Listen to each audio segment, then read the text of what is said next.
Amen. Praise God. Good morning, Abundant Life Church Amen.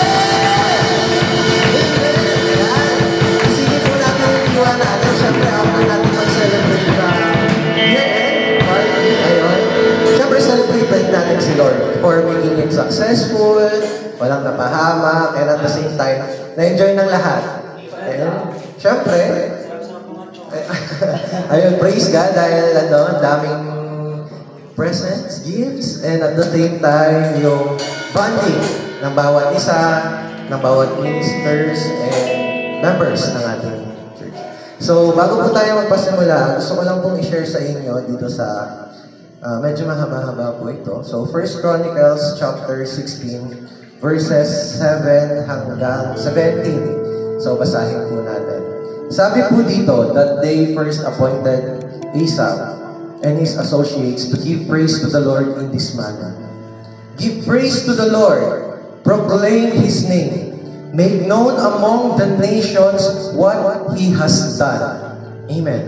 Sing to Him, sing praise to Him, tell of all His wonderful acts, glory in His holy name.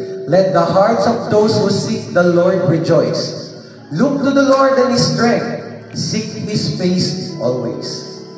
Amen. Remember the wonders He has done, His miracles and the judgments He pronounced.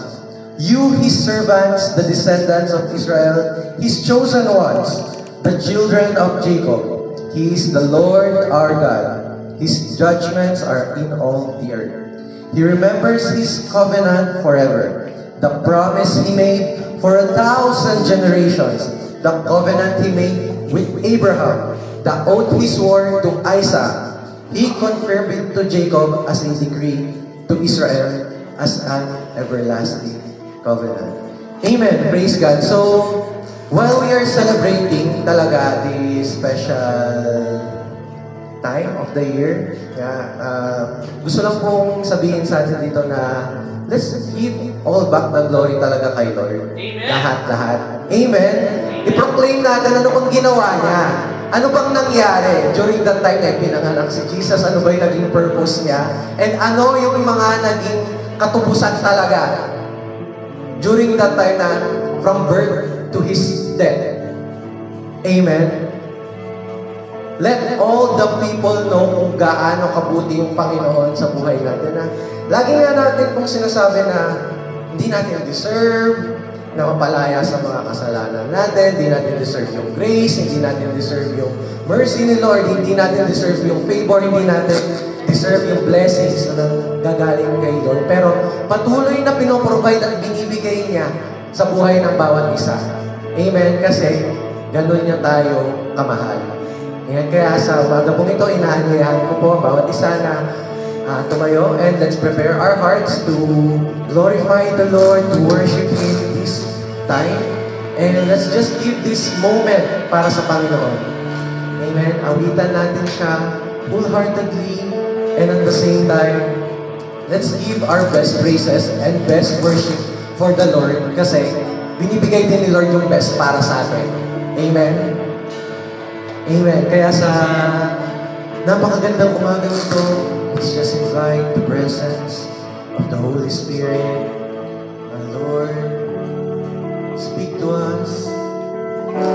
Fill us with your presence right now. Yes, Lord.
feet, covering me with your love. If more of you is less of me, take everything. There's all of you is all to take everything.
Yes, your ways once again, Lord, Father God.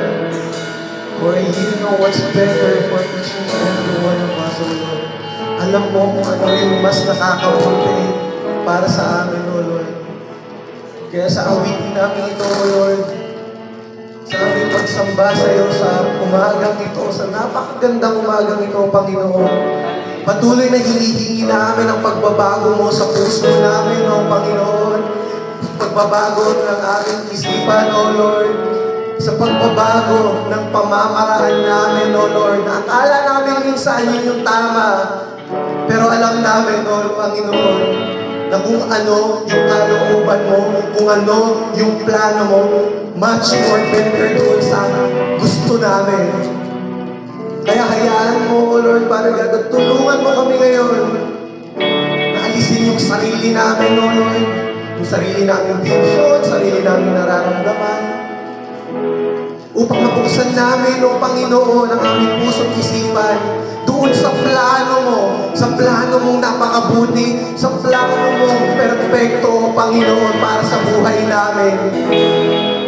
Hayaan mo na ibigay namin, surrender namin sa iyo, Panginoon, lahat ng worries, lahat ng mga alalahanin namin, lahat ng iniisip namin.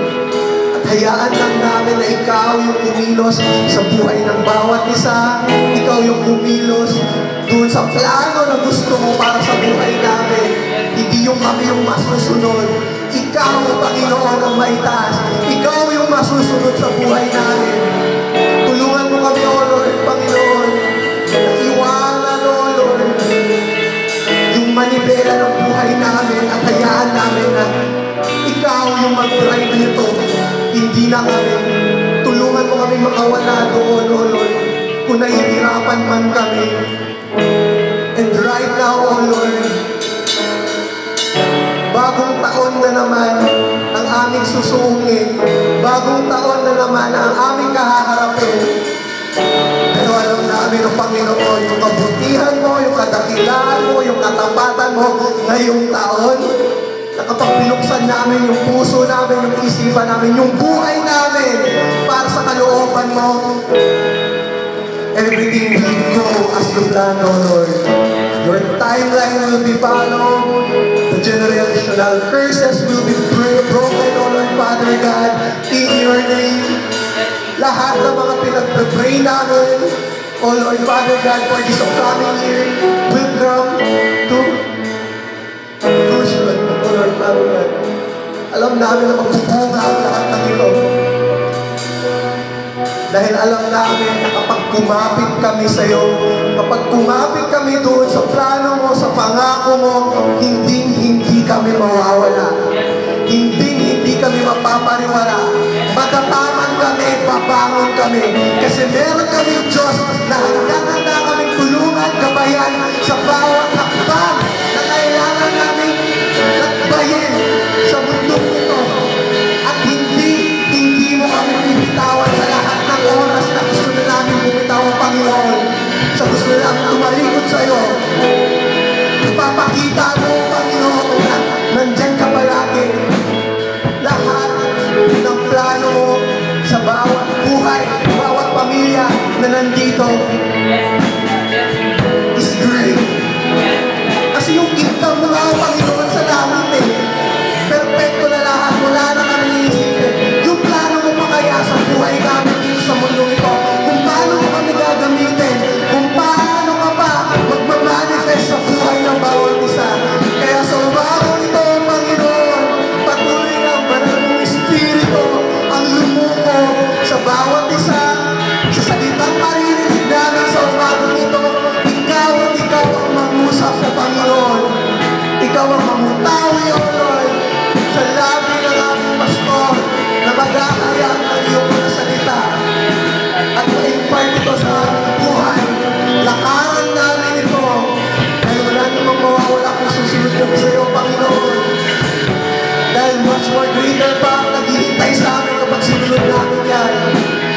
be hard, hindi madali, pero it will be great. And the journey will be great because you are with us, O Lord Father God. At hindi mo kami papabayaan sa mga battles na kinakaharap namin. Kaya for your plans of the 2024, O Lord Father God, inaalay namin lahat ng ito, O Lord, sa iyo. We are surrendering this, O Lord, to you. Ikaw ang kumilos dito. Ikaw ang siyang patulog na humawak nito. For many are the plans of man's heart, but it is you, Lord God, that established it. Ikaw lamang ang nakakaalam talaga kung ano yung mas nakakabuti sa amin. Kaya patuloy ang Panginoon na hinihingi namin ang pagkabay mo, ang iyong patuloy na pag-iintindi sa bawat isa, O Lord Father God, and at the same time, the protection that you are pouring out in each household, O Lord. That we may glorify you, that we may honor you in all that we do, O Lord Father God.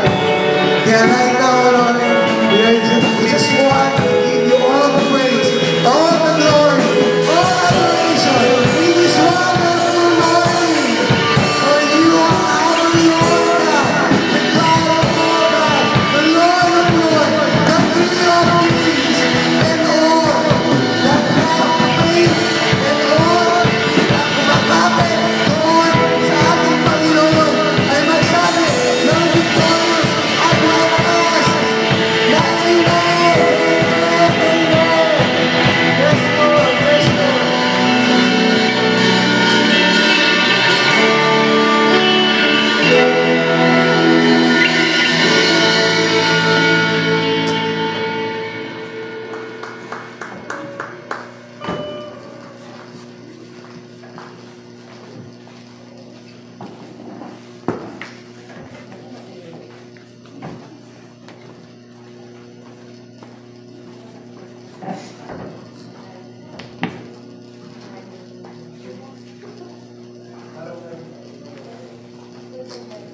Ayan. Magandang umaga sa bawat isa. Ayan. Natakot ako sa stage. Kala ko nalubog ako. Yung umuga. Ayan. Napakabuti mo ng Panginoong Diyos. Amin po ba? Ayan. Dahil tayo po ay bihira yung ganitong pagkakataon na sama-sama tayong natulog, and then pag-gising mo, sama-sama pa rin kayong nagising, di ba? Hindi lahat ng pagkakataon ay may gantong chance na makasama natin yung bawat isa pagtulog, maging sa pag-gising mo ng umaga. Yeah. Ilan po sa atin ang nag-enjoy kahapon sa Christmas party po natin? Especially yung mga nakuha natin gift. Ayan. So yung iba, yung ngiti nila, hindi mo maipaliwanag yung saya na nararamdaman nila. Ayan. Merong maliit na regalo na nakakuha, meron din medyo malaki-laki, at meron din malaki. Ayan. Iba yung joy na meron tayong natatanggap na regalo. Ngayon, may naisibigay ang Diyos sa buhay po natin na regalo. At ito po yung regalo na kung saan dapat ma-appreciate natin. Ayan. How many of us na kapag ikaw ay binigyan ng regalo, na-appreciate mo? Ayan. Ikaw ba yung taong marunong ma-appreciate kahit anong regalo ang ibigay sa iyo? Alam niyo po ba, recently, may na-research ako na meron palang mga tao na hindi marunong mag-appreciate ng mga bagay. Hindi dahil mas galing sila sa mundo, kundi meron daw palang psychological disorder yung ganong tao na they are lack of empathy, they are lack of appreciation, dahil there's something in their brain na it's not properly working. Kaya, if you will see to that kind of person, iba yung attitude niya, iba yung reaction niya sa mga bagay-bagay. Sometimes, we judge that people na parang normal lang. Pero, if we have a lot of understanding about yung bawat attitude, character, sino yung psychology dito? Mayroon bang psychologist? Yeah. na may mga ganun palang behavior na kapag naunawaan mo, doon mo mas maunawaan, ganito pala yung tao na to. So, may mga ganung tao na they don't appreciate things. Pero, ang nais ng Diyos is ma-appreciate natin yung regalo na nais na ibigay sa buhay po natin. Yan. Ano po yung regalo? Hindi mo ma-appreciate yung isang bagay kapag hindi mo naunawaan yung halaga ng regalo ibinigay sa'yo. Diba? Lalo kapag yung regalo na yun, ay, hindi naman ito magamit-gamit. Saan ko ito gagamitin? Hindi mo ma-appreciate yun. Ay, hindi naman ito mahal. Hindi mo ma-appreciate yun. Mura lang naman to, kaya kong bumili nito. Ay, meron na ako nito. Bakit pa ako Hindi mo ma-appreciate yung regalo na binigay sa'yo kapag hindi mo nakikita yung importansya ng regalo na yun. Ngayon, nais sabihin ng Panginoong Diyos, mayroon siyang regalo na nais na ibigay sa umagang ito. I know we receive a lot of messages these recent days, lalo ng mga sambang gabi. Pero yung title po ng mensahe po natin for today is my only. Sabihin nga po natin, my only. My only. Yeah, so my only. Tayo po ay manalangin muna, pansamantala. Panginoong Sus, salamat po Ama sa umagang ito. Samahan niyo po kami sa aming pong pakikinig na inyong salita. Tunay nga na maranasan po namin ang inyong biyaya, ang kalakasan na bumula po sa inyo, ay tunay nga na maranasan po namin sa umagang ito. Pag-isahin niyo po ang aming puso, maging ang aming espiritu, sa tulong po ng inyong banal na espiritu, Panginoong Sus. At tunay nga po, Ama, na sa bawat salita o mensahe na aming pong maririnig, kayo po ang may taas at maparangalan. Lukuban niyo po ang inyong lingkod ng inyong banal na espiritu upang kayo po siya lamang makita at maparangalan. Salamat po, Ama, sa umagang ito. Samahan niyo po kami. Ito po ang aming dalangin sa aming dakilang pangalan ng aming Panginoong Sus. Amen at amen. Yeah. How many of us have read the verse Matthew 16:16? Matthew 16:16. Sino po may kabisado po nito? You are the Christ, the Son of the living God. Memorize po natin. Sabayan niyo po ako. You are the Christ, the Son of the living God. 1, 2, 3, go. You are the Christ, The Son of the living God. Let's say it one more time. You are the Christ, the Son of the living God. 1, 2, 3, go. You are the Christ, the Son of the living God. Amen. So yung miracle of Bethlehem ay bakit po siya tinawag na miracle sa Bethlehem? Because this situation is not usual thing that happens sa buhay po ng mag-asawang si Maria at si Jose. Higit sa lahat, sa lugar po ng Bethlehem na for a long time, matagal po nilang hindi narinig yung salita ng Diyos. Diba? After the many years na ang mga propeta ay hindi po nagsalita patungkol po sa salita ng Diyos. Muli ngayon ang Diyos nangusap at hindi lamang po siya nangusap, kundi siya po ay gumawa ng milagro sa lugar po ng Bethlehem. At ito po ay sa pamamagitan po ng buhay nila, Jose at Maria. Ayan. So, nais ko lamang po kayo bigyan ng isang larawan na kung merong isang pintuan at may padlock doon, and then there are so many keys in front of you, gusto mo makapasok sa pinto, you will try every each of the key para buksan yung pinto. Tama po ba? Pero kung merong nag-iisang susi, hindi ka mahihirapan na maghanap pa. Alam mo yung susi na yun ay para dun sa pinto na yun. Amen po ba? Yan. Marami po sa atin na hindi po na-appreciate yung Panginoong Jesus because they see so many things in their lives. And that's what God wants us to realize right now na yung milagro ng Panginoong Diyos sa lugar ng Bethlehem, they found conclusion that this is the only Messiah. Hindi sila nahirapan na, eto yung Messiah, hindi yan yung Messiah, hindi po. Because they found that this is the only solution to their problem. Point number 1 po is, Jesus is my Savior. He is my Savior.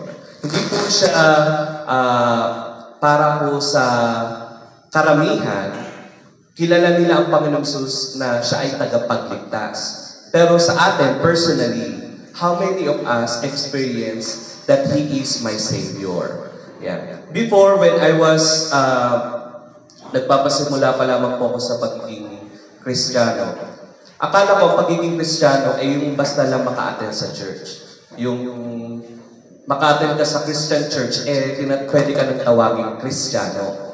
Yeah. Pero when I realized the deep meaning of who is Jesus Christ sa buhay po natin, hindi po siya basta pala na Panginoon mo lang, na sinasamba mo. Dapat ma-realize natin, sa ma-conclude ng buhay po natin, na siya lamang po yung tagapagligtas ng ating buhay. Na maunawaan po natin na walang ibang sinuman na nakapaglutas ng ating mga kasalanan, kundi ang Panginoon Hesus lang. Diba? So gaya po ng pintuan kanina na larawan po natin, kung marami kang nakikitang susi, itatry mo yun, lalo kapag hindi mo alam kung ano yung susi na kailangan doon sa pinto na yun. Sa buhay po natin, hindi po natin ma-appreciate na si Jesus ang tanging solusyon sa buhay po natin. Hindi po natin ma-appreciate na siya po yung tanging tagapagligtas ng buhay po natin kung marami po tayong nakikitang ibang tagapagligtas. Ayan. Kunwari, pag nagugutom ka, may pera ka naman, ay may pera pa naman ako. Hindi mo masyado ma-appreciate ang Panginoong Jesus na ang Panginoong Jesus yung nagpapakain sa iyo. Amen ba? Kunwari, may tahanan ka. Diba? Hindi mo ma-appreciate na siya yung higit sa tahanan na iyong tinitirhan, yung kapayapaan na binibigay sa iyo na meron kang tirahang natitirhan. Diba? May mga taong may tirahan pero wala namang kapayapaan. Pero yung mga tao na kung saan na-appreciate nila yung Panginoong Jesus, diba? Maganda man o magara yung kanilang tahanan, komportable sila, payapa sila because they know that God is with them. Kaya po mga kapatid, ayun, gumanda na yung hindi na ma-echo. Ayan. Ang hirap magsalita nung may nag-echo. Diba? So mga kapatid, we have to conclude sa buhay po natin, my only Savior. Ayan, my own. Sino po dito yung may jowa? Ayan. Sino po dito yung may karelasyon? Ako po, nung kami po ng asawa ko na medyo kami po ay mga dalagat binata pa. Ayan, nagpapasimula pa lang kami sa relasyon namin. Lagi ko pinapakita sa kanya, dati, girlfriend ko siya, na tanging siya lang. Ayan. So, every morning, diba, naninirahan kami sa isang building na magkasama kami doon na kumakain, na tutulog, pero magkahiwalay kami ng tulugan. Kumbaga, pagka gising siya makikita mo, bago matulog siya pa rin makikita mo. So, pagkagising, meron kaming maliit na notebook. Yan. So, magsusulat ako doon, ganyan. Tapos, pagka nagkita na kami sa morning watch, yung gatong ginagawa natin. Pagkatapos ng morning watch, bibigay ko yung notebook na yun. Babasahin niya yun. Meron din siyang notebook na ibibigay sa akin, babasahin ko rin yun. Kapag binabasa ko yun, kinikilig ako. So, hindi ko alam kung kinikilig din siya. Pwede lang din siya katok eh. Ayun. Tapos, so, pinapakita ko doon na she's special. She is the only one na iniibig ko. Ganyan. Iba yung nararamdaman mo na wala kang kahati. Alam mong wala kang kaagaw. Alam mong special ka. Wala nakakasabay sa akin. Puro broken heart. Ayan. So, nawa na-appreciate ninyo. Kaya sa magulang, yung na-appreciate na magulang na siya lang yung special siya sa mga anak niya. Diba? O sa mga anak na sa dami-dami ng mga kapatid niya, pakiramdam niya siya ay special sa magulang niya. Diba? Iba yung kilig na yon, iba yung happiness na yon. Ganun din po sa Panginoong Jesus. Ayan. Sa Panginoong Jesus, you are the only one sa harapan ng Panginoong Diyos. Pero sa Panginoong Diyos, sa puso po natin, siya po ba is special sa buhay po natin? Pag isang na umaga, siya yung kaagad yung naiisip mo. Ayan. Diba? Yung hindi ka makapag-start ng mga bagay na gagawin mo sa umaga hanggat hindi ka makapagsimulang manalangin. May ganun po ba tayong buhay? Ayaw mong simulan yung mga bagay-bagay kasi alam mo, dapat magsimula ka sa Panginoon. Diba? Kaya dapat magpe-pray ka. Yung parang kapag hindi ka nakapanalangin, hindi satisfied yung buong araw mo. Ganyan. So you appreciate that He is the only. Tanging ang Panginoong Jesus lamang yung kailangan po natin. Yeah. So He is my Savior because He is the only one who solved my sins. He is the only one who forgiven all my sins. He is the only one who saves me from hell. So ma-appreciate po natin na tanging siya lang ang tagapagligtas mo. Kapag naunawaan mo kung bakit siya lamang yung kailangan mo para ikaw ay maligtas. Dahil walang sinuman yung nakapagpatawad ng kasalanan po natin. Ang Panginoong Jesus lang. Amen po ba? Amen. Point number 2. He is my only. Tinutulungan ko po kayo ma-appreciate na ang Panginoong Jesus lang yung dapat nating kailangan sa buhay po natin. Kasi, mga kapatid, maaaring dumaan na maraming Christmas, maaaring dumaan na maraming regalo sa mga palad po natin, pero hindi lahat ng tao na-appreciate na si Jesus ang kailangan nila sa buhay nila. Kaya po, this time, He is our only because He is our God.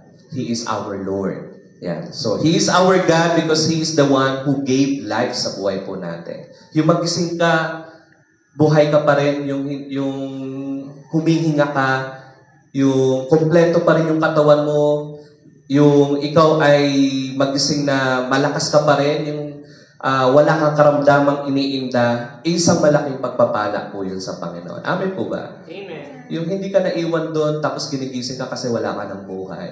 Diba? Yung nandito ka na, hindi lahat ng paggising mo malakas. Yung iba paggising nila, hindi na sila makatayo. Yung mayroon ng iniinda sa katawan. Hindi nakatulog ng maayos kagabi kasi ang ingay pumilit ni Kuya Romel. Hindi ganun. Diba? Yung alam mo, napayat. Hindi ka natulog kagabi kasi nanood pa ng ano. Oo, diba? Ang dami pang mga... Beautiful, ano. Marami pang pinanood. Pero mga kapatid, let's appreciate that He is only God sa buhay po natin. Na walang kapantay ang Diyos sa buhay po natin. Wala po tayong kapareha na Diyos sa buhay po natin, kundi siya lamang po. When we say He is the only God, siya lamang yung kailangan mo. Siya lamang yung Panginoon ng buhay mo. Siya lamang yung inuuna mo. Point number 3, He is our Lord. Yan. When we say He is our Lord, siya lamang po yung Panginoon ng ating buhay. Siya yung top priority po natin. Siya po yung kinukonsider po natin na kung anong sabihin ng ating Panginoon, yun yung ginagawa natin. Yun yung sinusunod natin.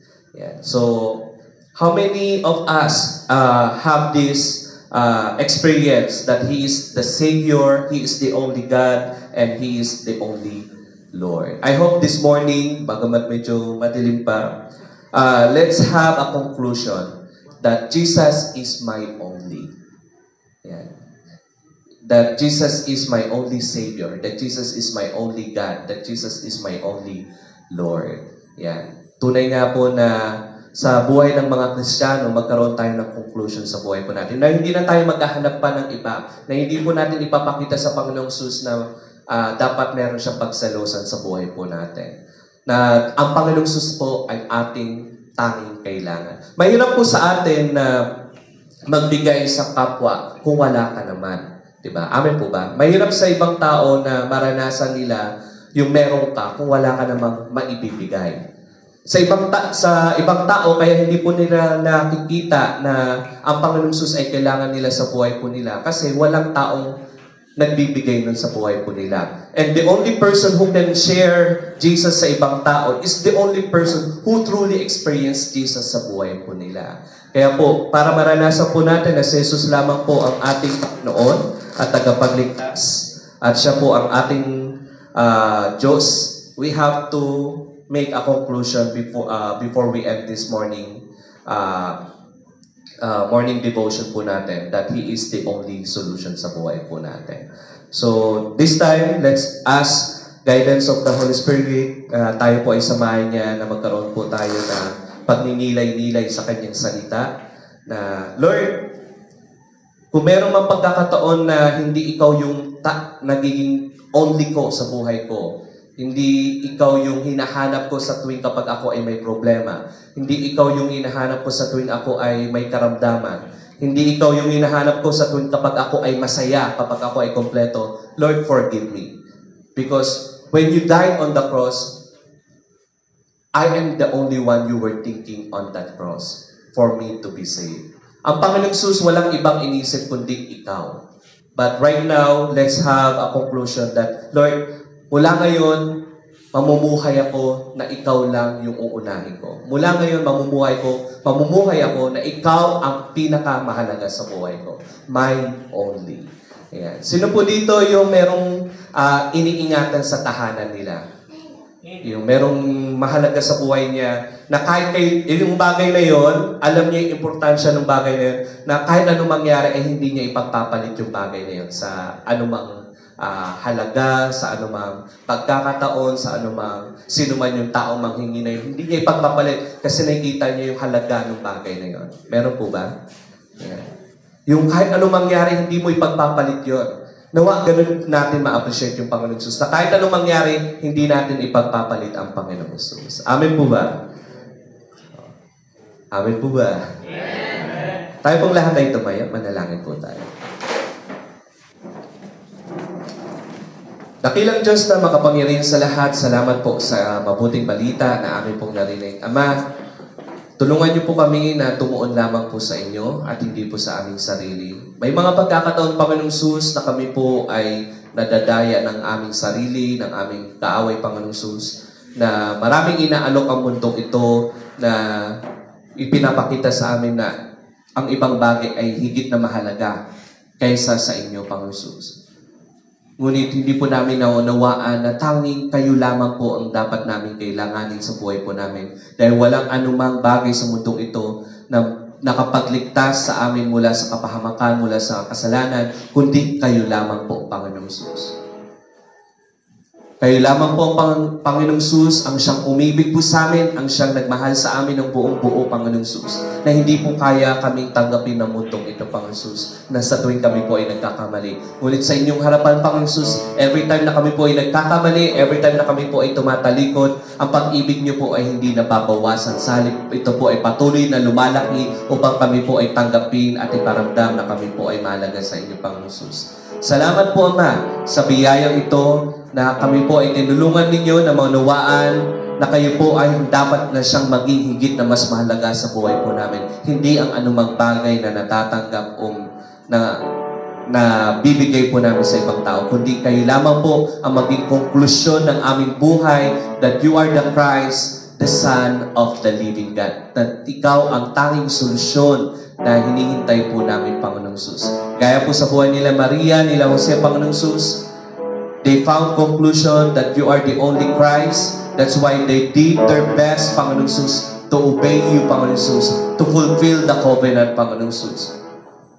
Hindi po naging mahirap sa kanila na sumunod sa inyo because they realize how you are important sa buhay po nila. Nawa, ganun din po sa buhay po namin. Hindi po kami mahirapang sumunod, hindi po kami mahirapang ibigay yung mga bagay na dapat po namin ibigay sa inyo because we found contentment in your name, Panginoon Jesus. We found contentment that you are the only Christ, Panginoon Jesus, sa buhay po namin. Pagpalain niyo po ang buhay ng bawat isa sa umagang ito, na sa simula po namin ng umagang ito, Panginoon Jesus, nawa kayo po makasumpong ng kapurihan sa lahat ng aming ginagawa. Sa lahat ng aming mga sasabihin, Panginoon Jesus, kayo lamang po ang siyang maparangalan because you are the only sa buhay po namin, Panginoon Jesus. Bagamat marami pong bagay na mahalaga sa buhay po namin, ngunit walang hihigit na mas mahalaga sa pangalan ng Panginoong Jesus sa buhay po namin. We thank you. We appreciate this morning. Bless everyone right now. Guide us with your Holy Spirit. We entrust to you everything. In the mighty name of our Lord Jesus Christ, we pray. Amen and